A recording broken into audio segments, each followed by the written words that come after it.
नमस्कार। कार्यक्रम संवाद में आज मैं आजाद जमवाल आपका स्वागत करता हूं।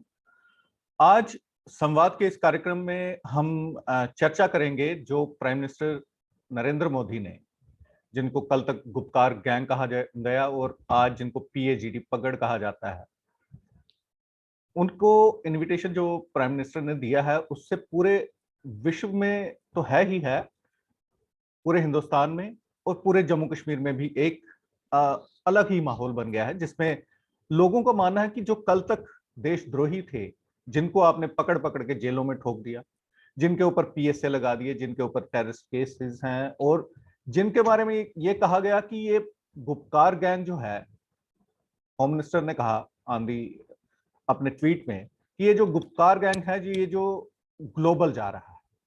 तो इसके बारे में आज हमने चर्चा के लिए बुलाया है जावेद इकबाल शाह साहब को, जो एक पॉलिटिकल कमेंटेटर हैं, जम्मू कश्मीर के जानकार हैं और एक बहुत ही पकड़ रखते हैं जम्मू कश्मीर की सियासत पे। तो सबसे पहले मैं इस वक्त आपका स्वागत करता हूं जावेद इकबाल शाह साहब। नमस्कार आजाद जी, धन्यवाद। आपके वीडियो में शायद थोड़ा सा प्रॉब्लम है। जी बताइए। जी नमस्कार। आपका नमस्कार। बहुत स्वागत है इस कार्यक्रम में, संवाद में। तो वैसे तो बहुत बार हमारी आपसे चर्चा हुई है, लेकिन ये जो एक नए परिप्रेक्ष्य में जो एक देशद्रोही गैंग को प्राइम मिनिस्टर साहब जो हैं वो कल गले लगाने को तैयार हैं, जैसे उन्होंने मार्च 1 को मुफ्ती साहब को गले लगाया था। तो ये एक नया दौर शुरू हो रहा है कि जब उन्होंने उनको ठोका पीटा और दोबारा से गले लगाने के लिए कल बुला रहे हैं। तो आप क्या समझते हैं कि प्रधानमंत्री नरेंद्र मोदी, जो 56 इंच का सीना, पता नहीं क्या क्या उनके बारे में कहा जाता है, तो क्या सीना सिकुड़ गया या सीने में देशद्रोहियों के लिए प्यार का उबाल जो है वो आ गया? और वो भी आप मौका भी देखिए कैसा कि जिस दिन श्यामा प्रसाद मुखर्जी कश्मीर के लिए बलिदान हुए, जिसमें संघ के जी बहुत से लोग गाना गाते हैं जहां हुए बलिदान मुखर्जी, उसके बलिदान के नेक्स्ट डे ही देशद्रोहियों को कल दिल्ली में बुलाया जा रहा है। आजाद भाई, ये जो आपने कही कि देशद्रोहियों को गले लगाने का जो एक कार्यक्रम चल रहा है, इसका परिप्रेक्ष्य आपने बता दिया। लेकिन एक बहुत गंभीर बात है जो सामने आती है उभर के, देश में देश के गृह मंत्री तथ्यों के आधार पे, फैक्ट्स के आधार पे एक स्टेटमेंट देते हैं और उसमें वो बहुत गंभीर आरोप लगाते हैं इन लोगों पे, जो बहुत हद तक सही भी है, क्योंकि हमने जो इनका पास्ट देखा है, जो इनका जो माजी रहा है, उसमें इन्होंने जब इनको शूट किया, इन्होंने सेपरेटिज्म का दामन थामा है, पत्थरबाजों का दामन थामा है, सहारा लिया है और AK-47 का भी सहारा लिया है। उसमें होम मिनिस्टर जी ने, अमित शाह जी ने क्या कही थी तब, नेशनल एक षड्यंत्र के चलते इंटरनेशनल एक इंटरफेरेंस चाह रहे हैं, जो देश का आंतरिक जो सिचुएशन है, जो इंटरनल सिक्योरिटी की या हमारी राजनीति की, तो ये उसका भी सहारा लेके देश के वातावरण को खराब करने में या कश्मीर में मिलिटेंसी को बढ़ावा देने में इनका बहुत जोर शोर से हाथ रहा है। ये तथ्यों के आधार पे ही कहा होगा, क्योंकि गृह मंत्री बोल रहे हैं। तो सबसे पहला प्रश्न तो ये उठता है आजाद जी कि क्या वो बयान जो उनका था, उनको हम तो गंभीरता से लेंगे, वो उनका बयान अगर सही था तो आज क्या उन्होंने ऐसा पाया या क्या उन्होंने, उनके सामने ऐसे नए फैक्ट्स आए हैं कि उन्होंने इनको एक तरह से मान लीजिए कि बरी कर दिया ऐसे गंभीर आरोपों से। और अगर नया कश्मीर और पुराने डकैत, पुराने चोर ही जो है नया कश्मीर का प्रतीक है, तो संविधान में आस्था रखने वालों की, उनसे नए कश्मीर में नए माहौल की अपेक्षा करने वालों की, उनको फिर उन्होंने अपनी जगह दिखाई है। They have been shown their place कि आप कितना भी राष्ट्रवाद का प्रचार करें, आपकी आस्था संविधान में या रूल ऑफ लॉ में कितनी भी हो, लेकिन 70 साल से जो हम रचते आए हैं, इन्हीं कुछ घरों को, इन्हीं ऐसे लोगों को जिन्होंने डबल स्पीक और जिन्होंने भारत की बीच में छुपने का काम किया है टाइम टू टाइम, हम इन्हीं के सगे हैं और ये हमारे ही है। हम इनके हैं और ये हमारे हैं। तो ये एक बहुत बड़ा चिंता का विषय है मेरी सोच में कि जम्मू जो गुहार लगाता रहा है अनदेखी होने की या डिस्क्रिमिनेशन होने की, कश्मीर त्रास्त है, कश्मीर खुश नहीं है। तो 2 घर हैं। जम्मू में 2 भाई, जो एक बीजेपी चला रहा है, एक नेशनल कॉन्फ्रेंस चला रहा है। कोइंसिडेंटली उनका मैंने स्टेटमेंट भी आज पढ़ा, जो नेशनल कॉन्फ्रेंस भाई चलाता है। और जो जम्मू जम्मू में 2 भाई ये, तो 2 घर, और श्रीनगर में 2 घर वो।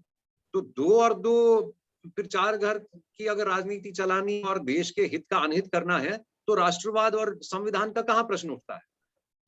जावेद साहब, बहुत आपने अच्छी बात कही कि वहां के 2 घर और यहाँ के 2 घर, यही अगर राजनीति को चलाएंगे तो जम्मू कश्मीर का, जो नया जम्मू कश्मीर का सपना मोदी जी ने देखा था, वो कैसे साकार होगा।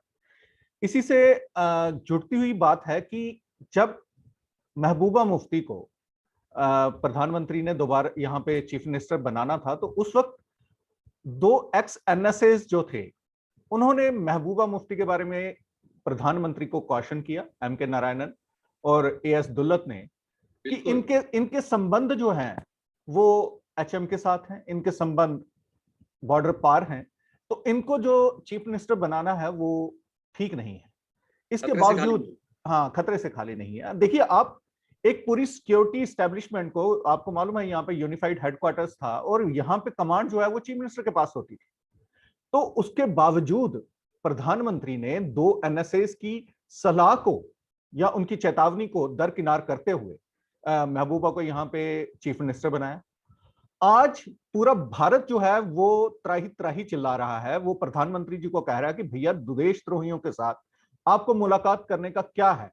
लेकिन उन लोगों को छोड़ के आज जम्मू के 50 लाख लोगों को प्रधानमंत्री ने जो है बिल्कुल कोई इसमें मीटिंग में जो है वो उनको महत्वपूर्ण पोजीशन नहीं दी है। जो कल तक महबूबा जी के पालतू बन के घूम रहे थे, उन्हीं को उन्होंने आज अपनी पार्टी की तरफ से भी यहाँ पे बुलाया है। उनके, महबूबा जी के जो पालतू थे वो तो इतने उनके रंग में रंगे थे कि उन्होंने कहा कि भारत सरकार जो है ये हमारा बिजली और पानी लूट रही है, भारत सरकार की जो सेना है वो हमारे साथ ज्यादती कर रही है। आज वही लोग जम्मू की तरफ से भी प्रधानमंत्री ने बुलाए। तो आपको क्या लगता है कि ऐसा कौन सा उनके ऊपर प्रेशर आ गया कि जो नॉमिनेटेड, जो उनके द्वारा ही नॉमिनेटेड देशद्रोही हैं, उनके साथ वो कल गले मिलने को तैयार है? आजाद जी, ये देखिए, ये बेसिकली, ये मैंने जो कही ना, 2 घर जम्मू और 2 घर कश्मीर के, इससे बाहर तो कोई टेबल पे तो बुलाया नहीं जा रहा जी। एक कश्मीर के, एक सेल्फ स्टाइल्ड, जो खुद को लोकल ऑर्गेनिक वहां का वो कहते हैं कि राजनीति का प्रतीक, वो आप कोई ढकी चुकी बात नहीं है, वो बीजेपी की बी टीम है जी। वो प्रॉक्सी बीजेपी है।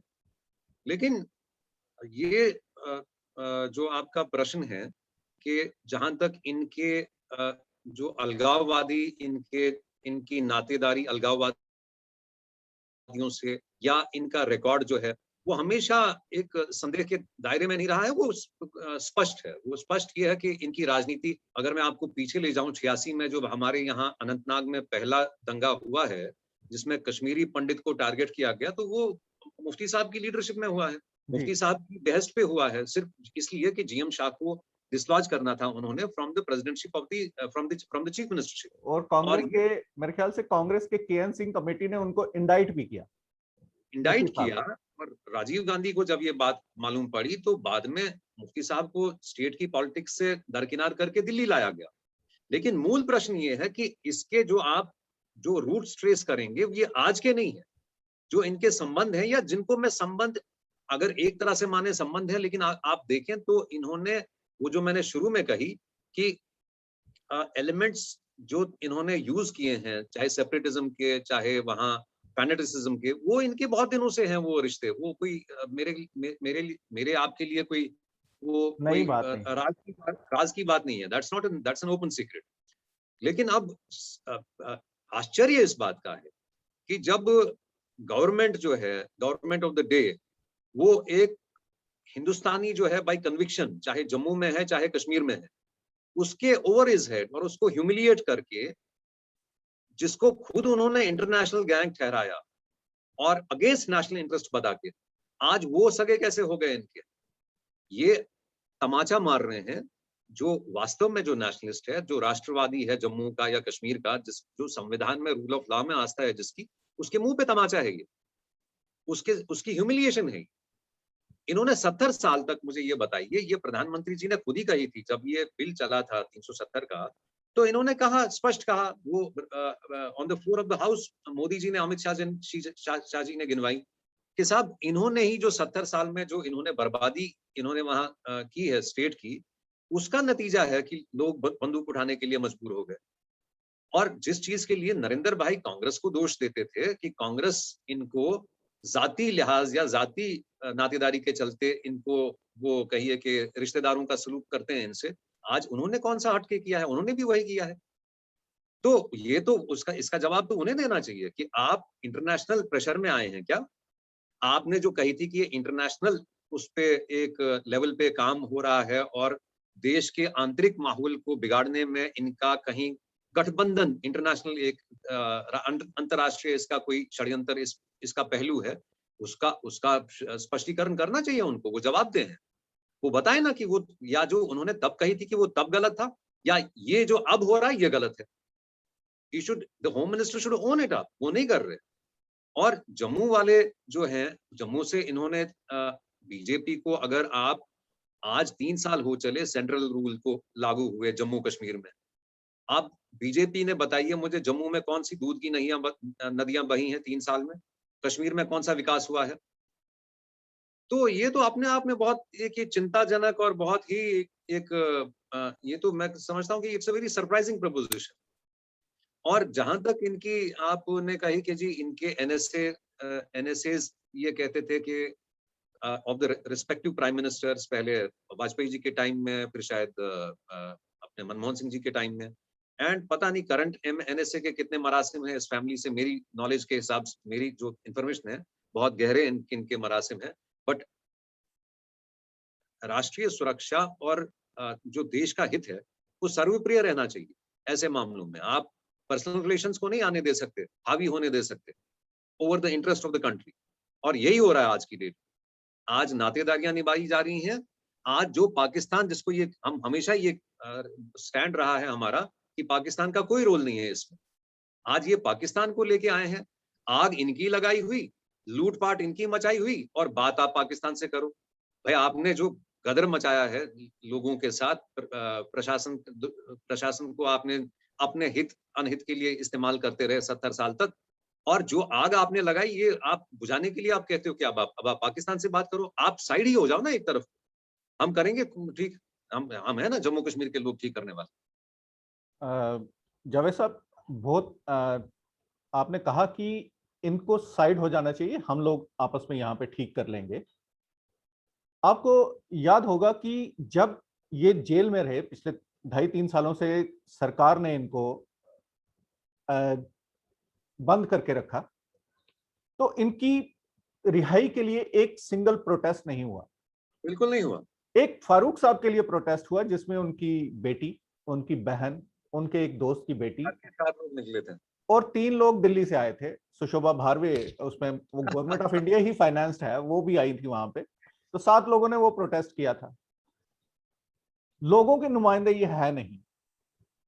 और आपने वहां पे डीडीसी इलेक्शंस किए। अब 2-3 तो कश्मीरी पंडित मारे गए, उसके अलावा लोकल जो वहां के मुस्लिम्स हैं वो भी मारे गए। तो अगर आपने इस गुप्तगार गैंग के साथ ही वहां पे अलायंस बनाना है, मतलब कि यहाँ पे लोगों के बीच में जो बातें चल रही हैं कि नेशनल कॉन्फ्रेंस के साथ तो इनका आपस में गठजोड़ बन गया है और नेक्स्ट सरकार जो है वो भाजपा और नेशनल कॉन्फ्रेंस की बनने वाली। और आज ही आपने एक वीडियो वायरल किया है जो बहुत वायरल हो रहा है, जिसमें फारूक साहब कह रहे हैं कि हम तो ये कुर्सी वर्सी का चक्कर नहीं है। तो उसके बारे में भी, अगर वैसे वीडियो आपके पास है तो क्या इनकी इंटेलिजेंस एजेंसीज के पास नहीं है? क्या उनके अंदर कहां वहां पे क्या खिचड़ी पक रही है? क्या हमारी यहाँ की इंटेलिजेंस एजेंसीज को पता नहीं है? तो ऐसा क्यों है कि हमारे प्रधानमंत्री जो पहले कहते थे कि नेशन फर्स्ट, पार्टी नेक्स्ट और सेल्फ सबसे पीछे, आज रिश्तेदारियां निभाने के लिए सेल्फ सबसे आगे हो गया। नेशन का पता ही नहीं चल रहा कि वो कहां पे। लोगों के बीच में तो चर्चा है कि ये, मतलब कि जो लोग जिन्होंने पिछले 3 सालों में इनके हक में काम किया, देश के हक में काम किया, वो तो आज यहाँ पे डरे हुए हैं कि ये तो हमें दोबारा से पाकिस्तानियों के हवाले कर रहे हैं। ये पाकिस्तान की प्रॉक्सीज हैं, नेशनल कॉन्फ्रेंस और पीडीपी वहां पे, और ऐसे लोगों को आप गले लगा रहे हैं और नेशनलिस्ट लोगों को आप धुतकार रहे हैं। तो ये जो फारूक साहब की जो वीडियो आपने वायरल किया है, उसके बारे में भी हमारे लोगों को थोड़ा सा। मैं आजाद, मेरा मेरा मकसद ये था कि देखिए, ये आपने सही कही, ये 16 आने की बात है ये। अगर मेरे जैसे के पास वो वीडियो है या तथ्य हैं, तो क्या पीएमओ और होम मिनिस्ट्री के पास नहीं है? हैं। लेकिन अगर ये जानते बूझते आज कुएं में धकेल रहे हैं कश्मीरियों को और जम्मू वासियों को, तो कहीं न कहीं या तो ये दबाव में आ चुके हैं, इंटरनेशनल प्रेशर में आ चुके हैं, और या फिर वही नातेदारियों का खेल खेला जा रहा है जो हमेशा खेला जा रहा था। आज आपने ठीक कही कि आज राष्ट्रवाद के मुंह पे तमाचा मारा है इन्होंने। जिन लोगों को मेरी समझ में आजाद एक बात आई कि अगर तो कहते हैं कि जी ये चीफ मिनिस्टर रह चुके हैं, ये इलेक्शन जीत चुके हैं, क्या हाफिज सईद अगर कल को कश्मीर से इलेक्शन जीत जाए तो क्या आप उसकी डिमांड्स मीट करोगे? द पॉइंट इज, अगर संख्या ये तय करेगी, मेरी गाड़ी मैंने पार्क की थी, बहुत दिलचस्प आपको किस्सा बताऊंगा। 50 बंदरों का झुंड आके उसको घेर लिया जिसने। मैं 2 दिन गाड़ी वहां से हिला नहीं सका क्योंकि बंदरों की मेजोरिटी थी, मैं अकेला पड़ गया। तो क्या वांदरों के हवाले करेंगे क्या जेएंडके को? तो क्वेश्चन इज कि आप ये कह रहे हैं कि ये इलेक्शन जीत चुके हैं। भाई साहब, इलेक्शन हम 96 से यहाँ 50 करा चुके हैं। आपने हर इलेक्शन के एंड पे ये कह दी कि बस अब जम्मू कश्मीर हमारा हो गया, आज नॉर्मल हो गया, आज हमने झंडा गाड़ दिया। क्या इलेक्शन अपने आप में क्या प्रक्रिया है या इज इट द एंड? और अगर वही प्रक्रिया को आप रिग करने जा रहे हैं जैसा आप करते आ रहे हैं आज 70 साल से इन्हीं 2 खानदानों के लिए, तो आप अपने मुंह पे कालिक पोत रहे हैं और कुछ नहीं कर रहे। आप लोगों को नहीं बेवकूफ बना रहे, आप अपना और देश का अनित कर रहे हैं, और ये हम आपको जम्मू कश्मीर के लोग करने नहीं देंगे। अब पानी सर से ऊपर गुजर चुका, हम इसको और सहन करने के लिए तैयार नहीं है। ले हाँ, हम बंदूक नहीं उठाएंगे इनकी तरह, हमारी आस्था संविधान में है, हम इनको धूल चटाएंगे जमीन पे। आप जम्मू वाले संकल्प कर लें, हम कश्मीर वाले संकल्प कर लें। ये बार-बार का जो ये खेला हमारे सर पे, ये मदारियों का झुंड आके हमको बंदरों की तरह नचाने के लिए आता है, इसको एक वंस एंड फॉर ऑल इसको हम धुतकार दें, इसको हम डिसोन करें। दूसरे आपने कही कि जी ये आज कह रहे हैं कि पाकिस्तान इसमें जो है पाकिस्तान स्टेक होल्डर। मेरा प्रश्न है आजाद भाई, जब मुफ्ती मोहम्मद सईद कश्मीर से हारते गए इलेक्शन दर इलेक्शन और भागते-भागते जम्मू का दामन थामने आरएस कोरा पहुंच गए एपीसी में, और एमएलए उनको जम्मू के लोगों ने बनाया है, कश्मीर के लोगों ने नहीं बनाया। होम मिनिस्टर बने हैं वो मुजफ्फरनगर से, कश्मीरियों ने एमपी नहीं बनाया उन्हें तब तक। उनको भारत के लोगों ने, हमने, आपने, देश ने सम्मान दिया, होम मिनिस्टर बनाया, पहला मुसलमान जेएंडके का, क्या पूरे देश का। तब हमने पाकिस्तान से पूछी थी महबूबा जी बताएंगी, तब क्यों नहीं आपने कही कि पाकिस्तान से पूछ लो पहले? और अब जबकि आपने, जब आप शासन में थे, बच्चे मार दिए जम्मू कश्मीर में, 15 साल के, 14 साल के। तब मैंने किसी एडीजी से पूछी थी जो वहां हैंडल करते थे लॉ एंड ऑर्डर, मैंने कहा प्रिवेंटिव मेजर्स में आप कर्फ्यू लगा देते, आप जो है क्लैंप डाउन करते कि इसकी नौबत ना आती। कहने लगे सर मैडम का आदेश था कि इनको वेंट आउट करने देना है। वेंट आउट करने का मतलब आजाद जी, इनको आप जो है ना, आपने इनको you made them cannon fodder, ताकि आप दिल्ली को ये डरा सकें कि मिलिटेंसी अभी भी जिंदा है, लोग अभी भी पत्थर मार रहे हैं। तब तो आपने पाकिस्तान से नहीं पूछी, आपने कही कि जो लोग मरे हैं, बच्चे निकले थे सड़क पे, क्या वो दूध चॉकलेट खरीदने निकले थे? तब तो आपने पाकिस्तान से नहीं पूछी। तो ये जो दोगलापन है, और जिसको इंसेंटिवाइज कर रहे हैं नरेंद्र मोदी और अमित शाह, जो राष्ट्रवादी अपने आप को, जो राष्ट्रवाद का प्रतीक बताते हैं भारत की राजनीति में आज खुद को, तो उनके लिए तो मैं समझता हूँ ये शर्म की बात है। जावेद साहब, आपको ऐसा तो नहीं लगता कि हमारे प्रधानमंत्री और होम मिनिस्टर जो हैं, वो कश्मीर में जो आईएसआईएस के झंडे लहराए जाते थे, जो बड़े बड़े जनाजे निकलते थे, जो लाखों की तादाद में बुरहान वानी के लिए लोग निकलते थे, उनको मिस कर रहे हैं? और उस बल्कि जो वो माहौल था, एक एक्साइटमेंट का माहौल था, बहुत से लोग निकलते थे, लाखों की तादाद में, 2-2 लाख, 5-5 लाख के जनाजे आतंकियों के लिए निकलते थे। तो क्या हमारे प्रधानमंत्री और हमारे मतलब जो लोग कहते हैं उनको कि वो अपने लौह पुरुष पटेल साहब के वो पुरुष अवतार। एक गलतफहमी में वो पुरुष एक गलतफहमी में जी रहे हैं आजाद भाई। मुझे कल को पकड़ के ले जाएंगे कहने के लिए, मैं चूकूंगा नहीं ये बताने से। लोग पुरुष ये समझ रहे हैं कि हमने जो पीछे कश्मीर में जो एक तरह से जो ढक्कन रखते हैं ना जी उबलते पानी पे, बर्तन पे, कि हमने कंटेन किया था 370 हटा के, वो सिर्फ आपने कंटेन नहीं किया लो पुरुष जी। लोग आस लगा के बैठे थे आपकी तरफ पे, बहुत कॉशियस ऑप्टिमिज्म से देख रहे थे कि शायद अब आप सुधर गए हैं, अब आपने 370 हटा दिया। हमको उससे देखिए, हम हमसे पूछ के नहीं हटाया, हमें ठेस पहुंची हमारी भावनाओं को। हमको आप टेबल पे बिठाते, जैसे इन चोरों को आज बिठा रहे हैं और इन इन इन कल्प्रिट्स को बिठा रहे हैं, आप हमको बिठाते, शायद उस पे कोई रास्ता निकालते जम्मू कश्मीर के लोग। लेकिन जब आपने वो कदम उठाया तो एक उसका मैसेज ये था कि अब जो 70 साल से होता रहा है, इन 2 घरों का लूटपाट और केवल इन्हीं 2 घरों का हित, इससे हटके जम्मू कश्मीर के लोगों के साथ न्याय किया जाए, संविधान में आस्था रखने वालों के साथ न्याय किया जाए। उस पे पानी फेर दिया आपने करे कराए। अगर आपको इन्हीं से अगर यही रेलिवेंट थे तो आपने इनको तब टेबल पे क्यों नहीं बिठाया? तब भी तो ये चीफ मिनिस्टर बन चुके थे, चीफ मिनिस्टर ये इलेक्शन से ही वो चुन के आए थे। आज आप ये ये दे रहे हैं, ट्रॉफी दे रहे हैं कि साहब ये तो चुने हुए थे ना वहां की chief minister, deputy chief minister. तो क्या ये राष्ट्रीय हित क्या संख्या तय करेगी जो जम्मू कश्मीर में? सपोज कल को वहां जो है आजाद भाई 99% लोग कहते हैं कि नहीं हम तो अलग हो गए, तो आप छोड़ने को राजी हैं? क्या हाफिज सईद को वहां से चुनाव लड़ा के जिताया जाए तब आप मानोगे? राष्ट्रीय हित ऐसे तय नहीं होते। और जो आप कह रहे हैं कि जो लोग बुरहान वानी और इनके लिए निकलते थे, सड़क पे उमड़ आते थे, आज आपने फिर वही माहौल बनाया, इसके जिम्मेवार आप हैं। जी। और उन्हीं लोगों को प्रोत्साहित करके, उन्हीं लोगों को जो इसको आग लगाने में जिन्होंने कोई कसर बाकी नहीं रख छोड़ी थी, वो आप हैं, वो पात्र उसके आप हैं, वो नहीं है। देखिए, ये आपको लगता नहीं कि ये प्रधानमंत्री का कांधार मूवमेंट है, जो जरगर को छोड़ कांधार के तो मैं समझता हूँ इसके आगे आजाद भाई फीका पड़ गया, फीका पड़ गया। ये बिल्कुल फीका पड़ गया। मैं आपको बताऊं, देखिए देखिए सुनिए, और पता है आपको ये जो फनलिंग होती थी पैसे की, आईएसआई के पैसे की, एक आदमी आज पार्टी चला रहा है, वो भी इन्हीं का आदमी, इन्हीं का आदमी। ठीक है।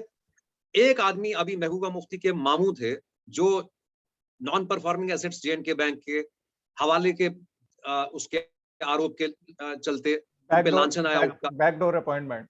सरताज मदनी 500 करोड़ की उन पे आरोप है। वहीद पर्रा जो एलईटी और हिजबुल मुजाहिदीन का फाइनेंसर और उनका कंड्यूट था। आज जब नेशनल सिक्योरिटी एडवाइजर और प्रधानमंत्री जी इनको छोड़ने के लिए, उसको महबूबा जी कहती हैं कि ये कॉन्फिडेंस बिल्डिंग मेजर्स हैं। ये कॉन्फिडेंस बिल्डिंग मेजर्स ये हैं, देश का अनहित करने के लिए ये कॉन्फिडेंस बिल्डिंग मेजर्स आज जो है इनका वहां उपयोग और दुरुपयोग हो रहा है। तो कंधार तो मजबूरी थी वाजपेयी जी, ये थोड़े ना मजबूर हैं, ये तो खुद से घुटने टेक के बैठ गए इनके सामने। तो आपको क्या लगता है कि कल की मुलाकात के बाद क्या निकलेगा? देखिए, पुराने चोरों को तो वो उनको तो पुरानी नौकरी से गर्ज, उनको आपका हमारा खून चूसने से फुर्सत कहाँ मिलती थी। आप अब उनको खून लग चुका है और वो ये उनको आपको हमको बलि का बकरा बना के दोबारा उनके लगा देंगे, भेंट चढ़ा देंगे। तो हुआ इफेक्टिवली ये है कि 370 ये दे ना दे कि -370 the old system is back. Simple. आप जम्मू वाले कितना भी आरएसएस बीजेपी को वोट दें, कोई फर्क नहीं पड़ा, प्रमाणित है, सामने है आपके जी। और दीजिए 25 एमएलए और 2 बार 2 एमपी दे के भी अगर जम्मू वालों को ऐसी जलालत करवानी है तो फिर लगता है कि अभी होनी बाकी है क्या? अभी होनी बाकी है क्या? ये जो सम्मान आज इनको दे रहे हैं, ये आपका ये आपके सम्मान को ठेस पहुंचाई जा रही है जी। हमने तो बीजेपी को नहीं जिताया कश्मीर में। ये तो बात बिल्कुल सही कही कि सर कॉमन हमारे गुनहगार हमारे कॉमन है। एक मैं आपको आजादी चौंका दूं, पीछे नरेंद्र भाई रो पड़े, जम्मू वालों की विपता के लिए नहीं रो पड़े, कश्मीर वालों की सख्ती के लिए नहीं रो पड़े, वो रो पड़े कि गुलाम नबी आजाद रिटायर हो रहे हैं राज्यसभा से जी। और उन साहब के लिए आज मुझे बताई गई, किसी ने मुझे कल मेरे कान में गिराई, होम मिनिस्ट्री के बहुत सीनियर अधिकारी ने, कहते हैं हम क्या आग लगाएं होम मिनिस्ट्री को? प्रधानमंत्री जी सलाहकार हो गए हैं गुलाम नबी आजाद, उनको जम्मू कश्मीर की राजनीति और रास्ता बताने के लिए। 70 साल से जिस कांग्रेस ने आग लगा रखी है जम्मू में, और यही गुलाम नबी आजाद वहां बाई प्रॉक्सी रूल करता रहा है 55 साल से, सिर्फ एक राज्यसभा सीट लेने के प्राप्ति के लिए। तो इसने भेंट चढ़ा दिया आपको, मुझे इनके हत्थे चढ़ा दिया दोबारा। वो तो आप ये बिल्कुल विजडम सही कह रहे हैं। ये हमारे लौह पुरुषों में ये विजडम ये फोरसाइट नहीं थी कि ये जो आदमी जो हमको कह रहा है, अगर ठीक कर पाने की इसकी हिम्मत होती और इसकी इसकी हैसियत औकात होती तो यही ना करता ठीक। जी। तो 70 साल के बाद हम निष्कर्ष यही निकालेंगे कि चाहे लौह पुरुष आए या नकली लौह पुरुष आ जाए जम्मू कश्मीर के हालात जो हैं वो जो सेपरेटिस्ट हैं, देशद्रोही हैं, वही तय करेंगे। तो जावेद जी, फिर अगर ऐसा ही है कि इनको भी उनके थ्रू ही हुकूमत करनी है, तो जम्मू वाले इनको वोट क्यों दें? जम्मू मैं तो वाले कहता हूँ इनकी तरफ क्यों देखें? जम्मू वाले सिविल सोसाइटी में, देखिए मैंने देखा है, मैं दिल्ली रहता हूँ ज्यादा, जी, इनकी इतनी कृपा है मुझ पे कश्मीर में कि इनको बहुत खटकता हूँ मैं, तो मैं डिवाइड करता हूँ time between Delhi and Kashmir. जी, तो इनका बस चले तो ये तो मेरे गिरेबान पे तो हाथ कई बार डाल चुके हैं, मेरा गला ये कल घोंट है, लेकिन उससे उससे मैं डरने वाला नहीं। जी। दिल्ली में आजाद, मैं आपको बताऊं कि जब यहाँ एक सिचुएशन ऐसी आ गई कि यहाँ ऑल्टरनेटिव चाहिए था, नॉन बीजेपी नॉन कांग्रेस, हुँ। भाई फॉर राइट और रॉन्ग रीजंस लोगों ने अरविंद केजरीवाल जैसे आदमी को भी उठाया है। जी, और मैंने मैंने खुद देखा है वो कितनी बार वो सड़क पे आके 11वां आदमी नहीं होता था उनके साथ, 10 आदमी आते थे पहले पहले। जी, एक मुहिम बन गई। आपको जम्मू वालों को, हमें कश्मीर वालों को सिविल सोसाइटी में, हमारे अपने जो हमारे माहौल में, जो हमारे अपने समाज में, ऐसे हमको 10 लोग 20 लोग गिनती के नहीं मिल सकते क्या कि जो हमारा प्रतिनिधित्व कर सकें, जो हमारा हमारा नेतृत्व कर सकें। जी। जैसे ये आपने कहा कि गवर्नमेंट वहाँ पे में 10 लोग निकलते थे, यहाँ पे भी चमन लाल जी के साथ 2 ही लोग निकलते थे। बाद में आप 25 मिले, तो ऐसा घात हुआ है जम्मू के साथ कि आज जम्मू के स्वाभिमान के ऊपर बात आ गई है और जम्मू के लोग जो हैं वो अपने आप को असहाय महसूस कर रहे हैं। अभी हमारे यहाँ पे एक जनरल साहब हैं, वो 93 इयर्स के हैं। उनका मुझे फोन आया कि आजाद यार बताओ ये जम्मू का क्या होगा? हमने तो कभी सोचा नहीं था कि प्रधानमंत्री नरेंद्र मोदी हमारे साथ ऐसा करेंगे। तो हालात इस वक्त वाकई बहुत खराब हैं और आपने बहुत सी ऐसी बातें बताई जावेद साहब की लोगों को उसके ऊपर विचार करना चाहिए। और प्रधानमंत्री जो हैं, हमारा यकीन है कि कल वो हमें निराश नहीं करेंगे और इन देशद्रोहियों को गले लगाने के बजाय दरवाजे से ही लौटा देंगे। धन्यवाद जावेद साहब। बहुत अच्छा लगा, धन्यवाद, बहुत बहुत धन्यवाद।